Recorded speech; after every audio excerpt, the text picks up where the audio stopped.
Present Bollywood పరిస్థితి ఎలా ఉందో మనకు తెలిసిందే. ఒక్క హిట్ కొట్టడమే కష్టంగా మారింది. ఇలాంటి సమయంలో ఒకరిని ఒకరు సపోర్ట్ చేసుకోవడం ఎంతో ముఖ్యం. అయితే తాజాగా సల్మాన్ సికిందర్ మూవీతో ప్రేక్షకులను పలకరించాడు. కానీ ఈ సినిమా విడుదలయ్యాక బాలీవుడ్ నటీనటులు ఎవరూ కూడా ఈ మూవీ గురించి మాట్లాడలేదు. సల్మాన్ తన తోటి స్టార్ సినిమా ప్రచారాల్లోనూ పాల్గొన్నప్పటికీ సికిందర్ పై మిగిలిన వారెవ్వరూ మాట్లాడలేదు. తాజాగా వీరి మౌనంపై సల్మాన్ ఓ ఇంటర్వ్యూలో స్పందించారు. బాలీవుడ్ వారంతా నాకు ఎవరూ సపోర్ట్ అవసరం లేదనుకున్నారేమో, అందుకే ఎవరూ స్పందించలేదు.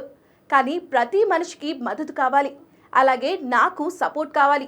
సికిందర్ విడుదలకు ముందు ఆమిర్ ఖాన్ సన్నిహితులు మాత్రమే నా సినిమాపై పోస్టులు పెట్టారు. సినిమా విజయం సాధించాలని కోరుతూ సనీ డియోల్ కూడా ఎక్స్లో పోస్ట్ చేశారు. రిలీజ్కు ముందు దర్శకుడు ఏఆర్ మురుగదాస్తో కలిసి ఆమిర్ ఖాన్ ఓ ఇంటర్వ్యూలో పాల్గొన్నారు. వీరిద్దరూ మినహా బాలీవుడ్ స్టార్స్ ఎవ్వరూ దీన్ని ప్రమోట్ చేయలేదు.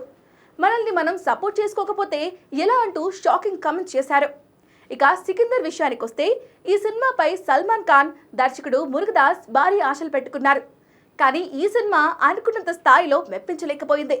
ఇందులో రష్మిక హీరోయిన్గా నటించగా యానిమల్, పుష్ప 2, చావా తర్వాత ఆమె సక్సెస్కు బ్రేక్ పడినట్టయింది.